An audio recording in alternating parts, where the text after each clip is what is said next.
নাক দিয়ে রক্ত পড়লে মাথা পিছনে নেওয়াটা কি সঠিক? অনেকেই আমরা নাক দিয়ে রক্ত পড়লে মাথা পিছনে নিয়ে বসি, কিন্তু আপনি কি জানেন এই ভুলটি আপনার জন্য বিপজ্জনক হতে পারে। নাক দিয়ে রক্ত পড়া সবসময় সাধারণ নয়, কখনো কখনো এটি উচ্চ রক্তচাপ, আঘাত বা অন্য কোনো স্বাস্থ্য সমস্যার লক্ষণ হতে পারে। আজকের ভিডিওতে আমরা জানব নাক দিয়ে রক্ত পড়লে কী করব না এবং কখন দ্রুত ডাক্তারের নিকট শরণাপন্ন হব। নাক দিয়ে রক্ত পড়া বা নোজ ব্লিডিং বা ইপিস্টিক্সিস এটা অনেকেরই হয়ে থাকে। গরম আবহাওয়া, নাক খোঁচানো, আঘাত, অ্যালার্জি, শুষ্ক আবহাওয়া কিংবা উচ্চ রক্তচাপের কারণে এটা হতে পারে।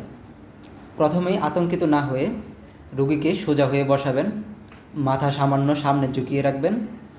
নাকের যে নরম অংশ আছে 2 আঙুল দিয়ে 10 থেকে 15 মিনিট চেপে ধরে রাখবেন। নাকের উপরে বা কপালে ঠান্ডা বা কোল্ড স্যাক দিতে পারবেন। যেই কাজগুলো করবেন না: মাথা পিছনে নিয়ে শোয়াবেন না, নাকের ভিতরে টিস্যু বা কাপড় গুজে দেওয়া যাবে না, বারবার নাক জারা থেকে বিরত থাকতে হবে এবং দ্রুত হাসপাতালে নিয়ে যেতে হবে। যখন 20 মিনিটের বেশি রক্ত পড়তে থাকবে, মাথায় আঘাতের পর রক্ত শুরু হলে, অতিরিক্ত রক্তক্ষরণ হলে, রোগী দুর্বল বা মাথা ঘোরা বা অজ্ঞান হয়ে গেলে এবং উচ্চ রক্তচাপ বা রক্ত পাতলা করার ওষুধ, ইনজেকশন, হ্যাপারিন বা অ্যাসপিরিন এই জাতীয় ওষুধ যদি সেবন করেন, তাহলে সেই ক্ষেত্রে দ্রুত হাসপাতালে নিতে হবে। মনে রাখবেন, সঠিক সময়ে সঠিক পদক্ষেপ অনেক জটিলতা এড়াতে সাহায্য করে। নিজে সচেতন থাকুন, অন্যকে সচেতন করুন।